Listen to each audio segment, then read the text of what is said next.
In this lesson, we will continue with the discussion of pairwise sequence comparison methods. As we discussed in the previous lesson, sequence alignments are a very important tool in modern biology.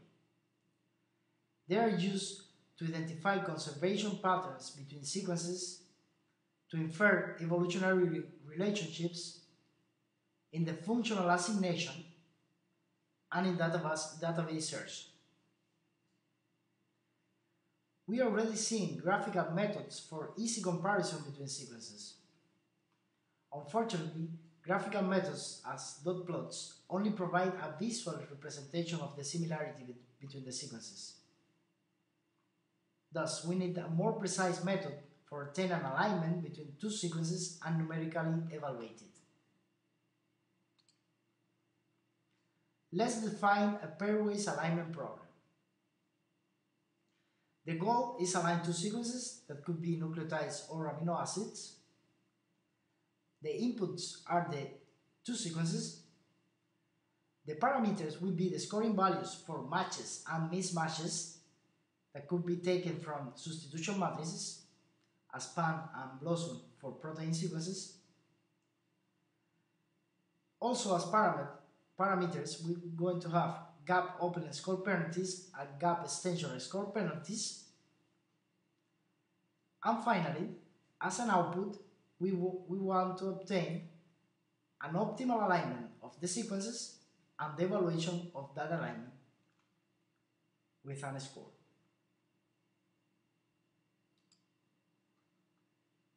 How do we find the best alignment between two sequences? The first approach you can imagine is to construct and score all possible alignment between the two sequences. As we can see, this approach fails because the number of computation of all possible combinations will exponentially increase with the number of elements in the sequences. So we need an algorithm to optimize the solution. The dynamic program algorithm. Dynamic program is a method for solving complex problems by breaking them down into simple subproblems in a recursive manner. The term dynamic programming was originally used in the 50s by Richard Bellman to describe the process of solving problems where one needs to find the best decision one after another. The idea behind dynamic programming is quite simple. In general, to solve a given problem, we need to solve different parts of the problem. Then combine the solution of the subproblems to reach an overall solution. It is a divide and conquer strategy. The dynamic programming approach seeks to solve each subproblem only once, thus reducing the number of computations. Once the solution to a given subproblem has been computed, it is stored or memorized. The next time the same solution is needed, it is simply looked up. This approach is especially useful when the number of repeated subproblems grows exponentially as a function of the size of the input, as is in the case of biological sequences. A dynamic programming algorithm consists in 4 parts: a recursive definition of the optimal score, a dynamic programming matrix for remembering the optimal scores, a bottom-up approach of filling the matrix, and a traceback of the matrix to recover the structure of the optimal solution. Let's go to see how a dynamic programming works through an example. Suppose that we have these two sequences of 3 characters each, and we want to align them. For align the first 2 elements of each sequence, we're going to have only 3 possibilities. The residues are aligned to each other. The residue in the lower sequence is aligned to a gap character, and the corresponding residue in the upper sequences appear somewhere earlier in the alignment, or the residue in the upper sequence is aligned to a gap character in the lower sequence, and the corresponding residue appear early in the alignment.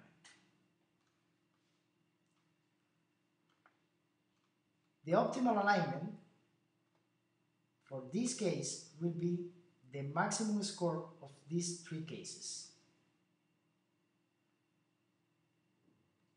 Thus, our scoring system allows to define the score of these three cases recursively in terms of optimal alignments of the preceding subsequences. Let's define the maximal score to be the score of the optimal alignment of the two sequences. The score for the first case is the score of the alignment between the two characters plus the score for an optimal alignment of everything else to this point. In the case of the first two characters of every sequence, there is nothing here, so this value will be 0. For the second and third cases, the score will be the gap penalty plus the score of the preceding column in the alignment.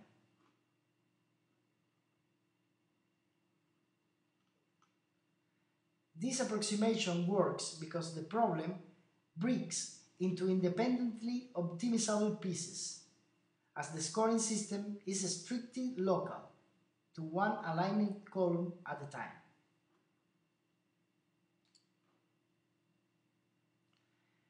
Now we have a recursive definition of all our partial optimal alignment scores, which is the maximum value. We can construct a dynamic programming matrix. This matrix is built similar to the dot plot matrices. We plot one sequence in the rows and one sequence and the other sequence in the columns. But there are some differences. One important difference is the inclusion of an extra row and column just before each sequences. These additional columns will be used for the treatment of the gaps, and we will discuss later. Thus, for the pairwise sequence alignment algorithm, the optimal scores will be tabulated in this two-dimensional matrix.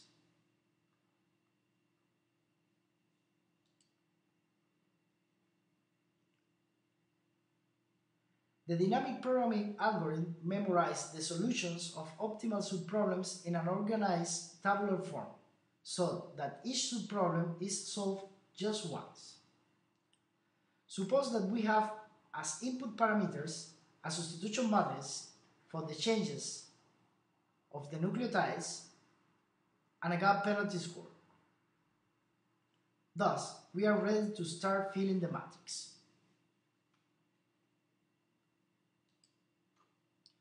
The first step is the initialization, the first column and the first row with a 0. That means that after the first two characters of the sequence, there is nothing to align.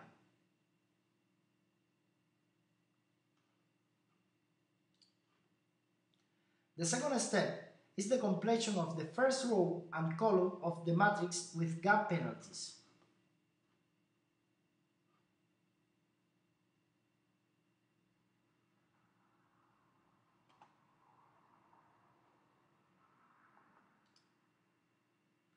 These are the boundary conditions of our matrix. The inclusion of a summation of gap penalties in the first row and columns respond to the logic that the optimal alignment of the first I residue of the sequence X with nothing in the sequence Y has only one possible solution, which is to align to a gap character and pay the penalty for opening the gap. This functions the same for columns and for rows.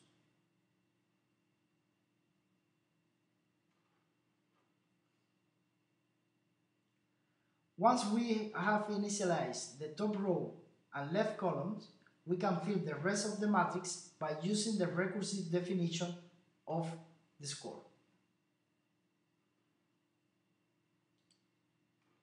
Now we are ready to fill this region of the matrix. So, if we came from the diagonal, we have a 0 here, which corresponds to the score of this, plus the score of the two elements be aligned, and this score we can obtain from the substitution matrix is A with A. So we have the score of the previous region plus the score of the coincidence between the elements. This is 0 plus 2. For this movement, we have the score in this cell of the matrix plus a gap penalty, -5 plus -5 is -10. And the same moving in the column field. The score of this cell plus a gap penalty.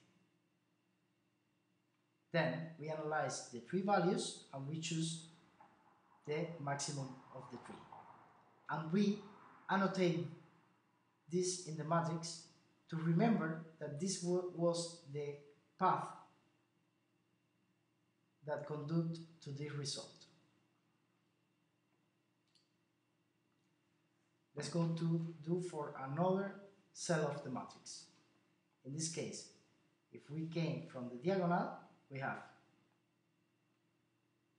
-5 plus the score of the two elements aligned in this position that we obtained from the substitution matrix, G and A, -5,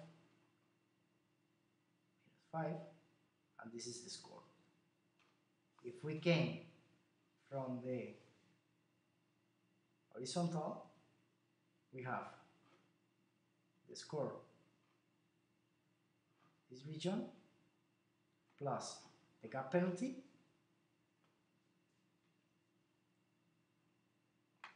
-10 plus the gap penalty, -5 is -15. And if we came from the vertical, we have the score in this position plus the gap. This is the score. As you can see, this is the maximum score of these three values. So we memorize, we put the number and memorize the path. Let's do another example. If we want to fill this cell, we use the diagonal, -5 plus the score of the position. The score will be A with A is 2, -5 plus 2, -3. If we came from the vertical, it will be -10 plus a gap penalty, -5 is -15, and if we came From the horizontal, we have the score plus gap penalty, and the result will be -3. In this case, we have two paths with maximum score, this and this. Both give a maximum score. So we recorded in the matrix these two paths. Later, we will see what happened here. Doing this for all cells, we complete our substitution matrix. Once we are done filling the matrix, the score of the optimal alignment of the complete sequences is the last score we calculated. This is the score of our alignment. We now have the score, but we don't know the optimal alignment yet. Thus, we will recover this alignment by a recursive traceback of the matrix. So, we start at the bottom right corner of the matrix and determine which of the three cases was used to get there. In this case, this was that we previously computed. So we follow this path. There are some rules here. A vertical move introduces a gap in the top sequence. So if we move in the vertical, we have to put a gap in the top sequence. We could memorize this very easy because you have to put the gap in the direction of the arrow. If the arrow is in the horizontal, you have to put the gap in this sequence. If the arrow is in the vertical, you have to put the gap in this sequence. So we move in this direction and we include the gap. Then the other high value is this. So we follow back. Now we are moving in the diagonal, so we put the corresponding letter G with G. Then we move again in the horizontal, so we have to open a gap in this sequence. And finally, we move in the vertical and we align the rest of the two characters. This is the way that global programming algorithm works.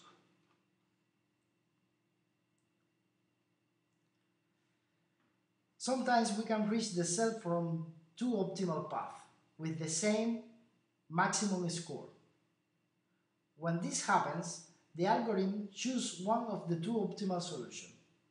If you remember, there was a case that we have two optimal paths to give a number. So the algorithm would be traced back all the possible, will explore all the possible paths with high penalties.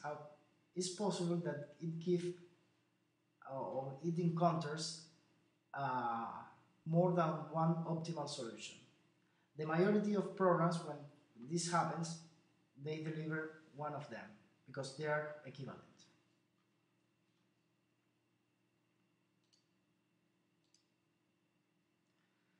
Let's go to discuss about global and local alignments. There are two basic variants of the dynamic programming from the alignment of two sequences. One is the global alignment, or also known as Needleman and Wunsch algorithm, that we already discussed in the previous example, and is recommended for closely related sequences approximately of the same length, and the alignment, the global alignment approach try to align the complete dimensions of the two sequences. And there is another variant that is the local alignment. or Smith-Watermark algorithm. In this alignment, the sequences are aligned only for searching local similarities. It tried to optimize the search of a local region of high similarity. Why do we need these two approximations for the alignment of sequences? Well, it is known that the nature of the majority of protein is modular, as many of them are composed of several functional domains. We can define a protein domain as a conserved part of a given protein sequence that can evolve, function, and exist independently of the rest of the protein chain. So, each domain could form a compact three-dimensional structure and often can be independently stable and folded. So molecular evolution used domains as building blocks of proteins, and they could be recombined in very different ways. Here we have an example of a protein with two domains. This is another protein with two domains when this domain is similar to this, but these two are different. This is a protein with three domains, has two similar domains and one different, and these two are equal to this or similar to this domain. So, taking into account this observation, the global alignment approximation maybe is not good for detect this kind of differences between the protein sequences. Moreover, it is also known that the evolutive pressure is different for determinate regions in protein sequences. In proteins, there are short conserved sequence patterns that appear widespread among several organisms and usually have a biological significance. These short regions, generally associated to a specific function, could be found forming part of large proteins with apparent no relation, and in this way having a method for the identification is of greater importance. Here you can see a protein that binds DNA, and there is a very conserved pattern in this protein that is associated to the presence of this amino acid that coordinates an ion here. In this case, it's a zinc ion, because it's a zinc finger domain structure. So, in nature, we generally found this kind of situations. A conserved domain that is generally associated to a determinate function, in this case, this domain is involved in DNA binding, and several proteins could have this domain in combination with other domains that performs or are folded in different conformations. Thus, if we can compare these sequences with a global alignment approach, maybe it will be not give good results, because these regions will be very divergent between the sequences, and maybe we miss the important and common region between the two sequences. Let's see this in another graphical way. For instance, if a single domain protein that could be homologous to a region in a multi-domain protein, in this case, an alignment that contains all the elements of the sequences is not required, because I only want to find this region, that is the region that has the biological functionality and the homology between the two sequences. That is why the local alignment, or Smith-Watermark algorithm, is used in the comparison of sequences. Let's go to talk about these algorithms, which are the difference between the global alignment represented by the Needleman and Wunsch algorithm. Basically, they function in the same way. You need a recursive definition of the optimal score, you need an initialization of the matrix, fill the matrix with the appropriate scores, and trace back the sequences for a suitable alignment. Where are the modifications of the algorithm? The first is that we're going to initialize the matrix with the first row and column of the table with zeros. The second is that beside the three types of movement, vertical, horizontal, and diagonal, in the local alignment, we're going to include a for all option that is placed 0 if all other movements have a negative value. And after filling in all partial score, find the maximum partial score instead the lowest rightmost entry of the matrix and work backward until 0 is reached. Let's go to see through an example of how the local alignment function. We have these two sequences. We have these input parameters. So we're going to initialize the matrix with 0 and 0 in the first row and column. Then we have our recursive definition of the score with the inclusion of the 0. If each of these values are negative, they're going to be converted in 0. So, as you can see,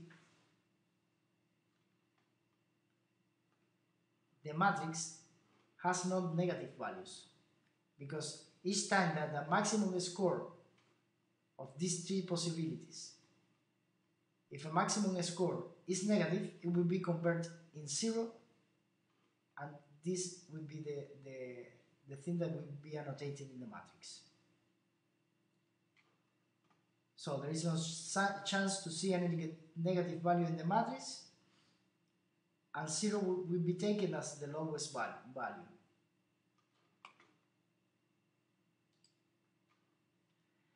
The final step is the traceback of the matrix. In this case, it don't will be the same that in the global alignment, that we start always from the last row and column of the table. We're going to start from the maximal score of the table. So the traceback begins from the position which has the highest value, pointed back with pointer. Thus, find all the possible predecessors, then move net predecessor and continue until we reach a score with 0.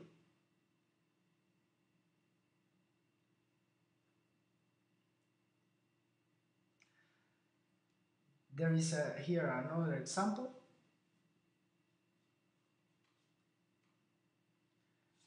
As we can see, these are the maximum values of the matrix. In this case, we have two possible maximum values. So there may be possible 2 or more alignments.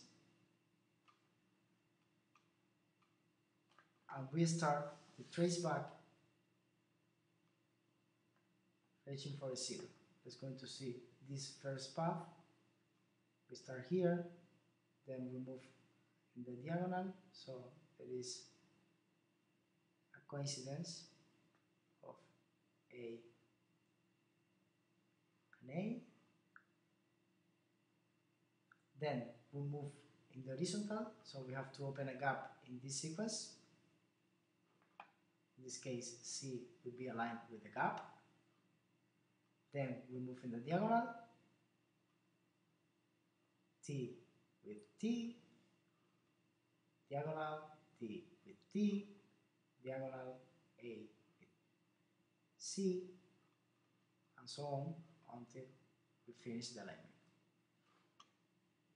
In this case, we start from this position, So we move in the diagonal, C with C, then we move in the vertical line, so we have to add a gap here, so it will be A with gap, and then diagonal, diagonal, diagonal, diagonal, diagonal. These are the two possible alignments with the same score that delivers this result.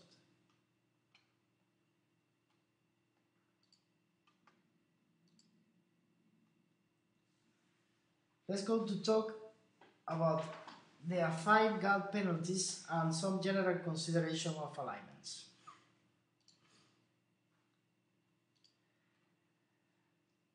Have we discussed in the previous lesson, a gap may be due to a single mutational event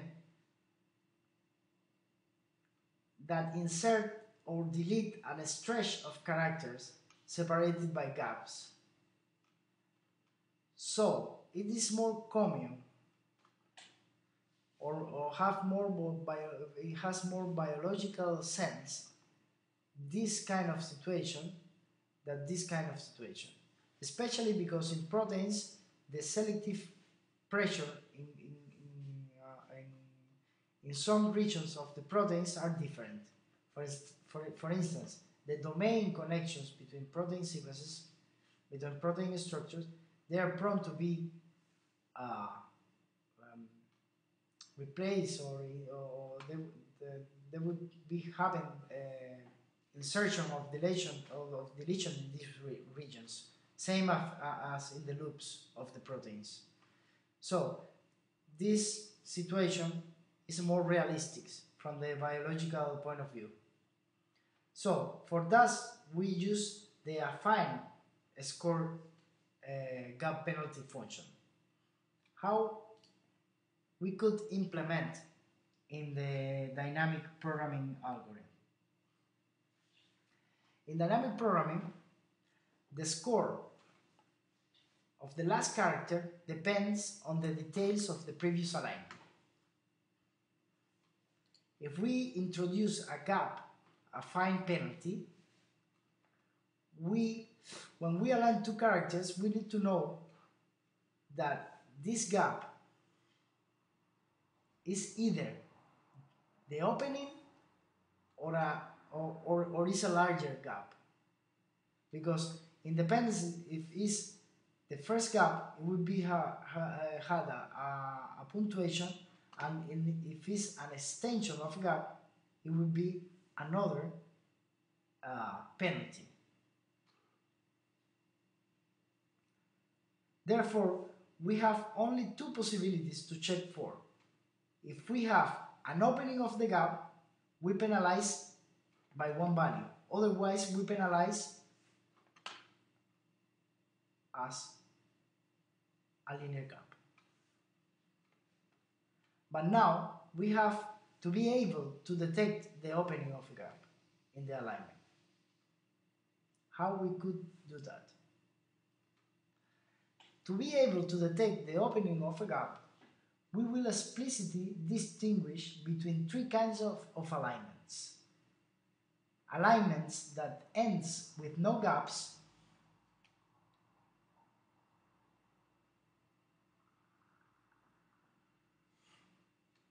alignments that ends with a gap aligned with X,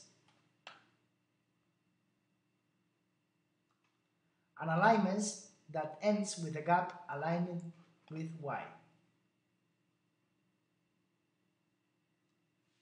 So we could divide the alignment in blocks.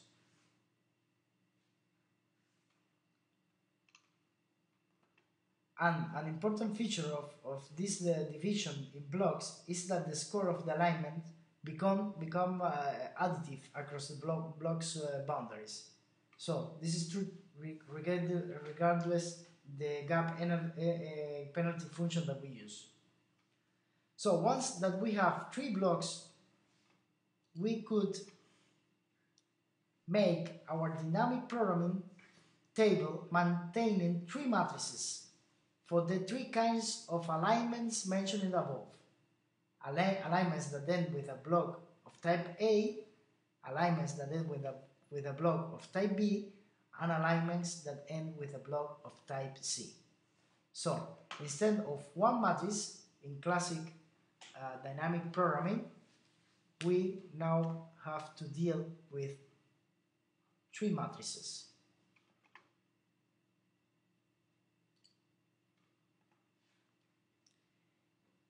And each entry in one of these three matrices will now depend on the previous entries in other matrices. So the matrix that control the no gaps or diagonals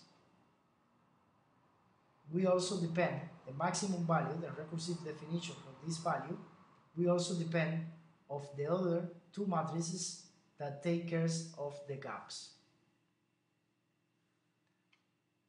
In this situation, for instance, the optimal score for an alignment that ends with a gap aligning with X, that we could define as Bij,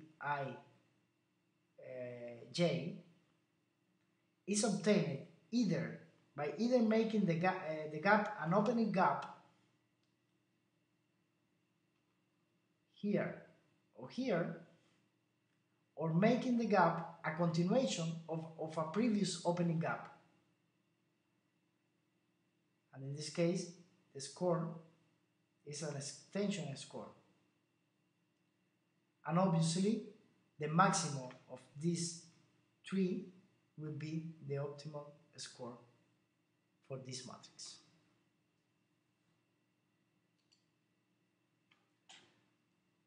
How we initialize the matrix? We have to take a special care for the initial condition of these three matrices.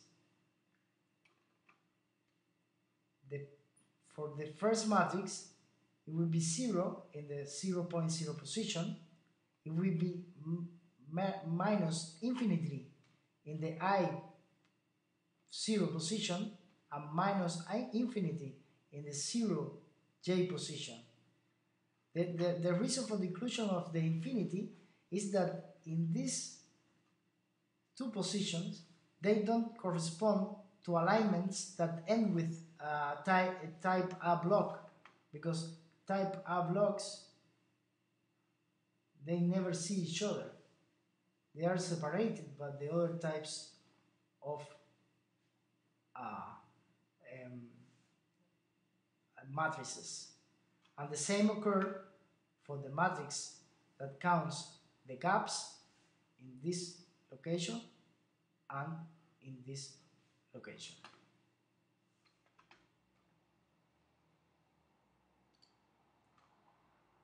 Here is an example of a traceback for the case of the three matrices that accounts for the affine gap penalty function. The traceback pointers are kept as before and in classical dynamic programming, except that now they can jump from one matrix to another, and we start always from the maximum value of the three matrices. So all our matrices, we're going to start in the last row, last column, with the maximum value. And then we can move from a matrix to the same matrix, but also we can jump to another matrix.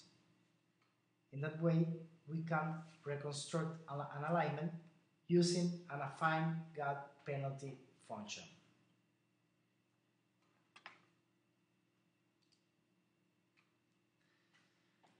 Summarizing, computational approaches to sequence alignments generally fall into two main categories: global alignments and local alignments.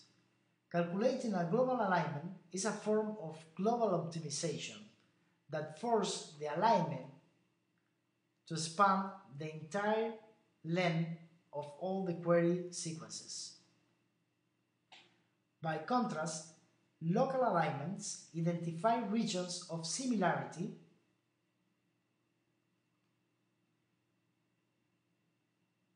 within long sequences that are often divergent in the rest. So we could use either of these two approaches depending on the problem that we want to solve. For instance, the Needleman-Wunsch is most useful when the sequences in the query are of similar size, and is useful for comparing genes or proteins with the same function and in related species. On the other hand, the local alignment are more useful for dissimilar sequences that are suspected to contain regions of similarity or similar sequence motif within a larger sequence context. And they are very useful for the identification of domain and conserved sequence motif, find local similitudes in large sequence, genome annotation, and so on. Well, so far we have been discussed about the methods for compute the correspondence between residues in a sequence, which are the substitution matrices, the different treatments that could be give to the insertion and deletions in sequences, the two principal algorithms that are using for the comparison and alignment of sequences, and the definition of the scores of these alignments. This is a canonical representation of a sequence alignment. We can observe in this representation in a graphical way how is the relationship between the residues. We have, when there is a match, they usually are represented this way. If there are conservative substitution, that means substitution between residues that maintain the same physicochemical properties. In this case, it's very easy to look, because if we have the substitution matter here, so we have leucine and valine, and we could see leucine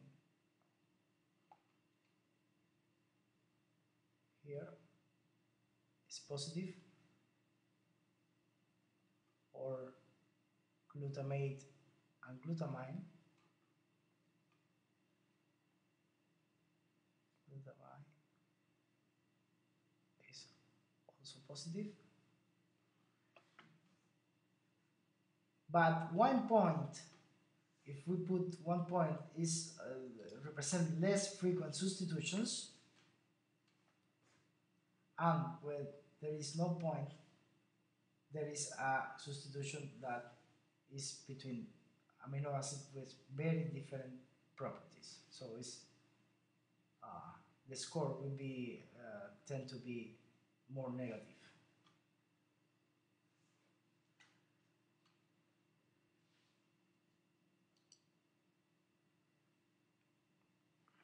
So we have here a summary of what I have been discussing in these two lessons. Now we're going to see the sequence alignments through a practical exercise.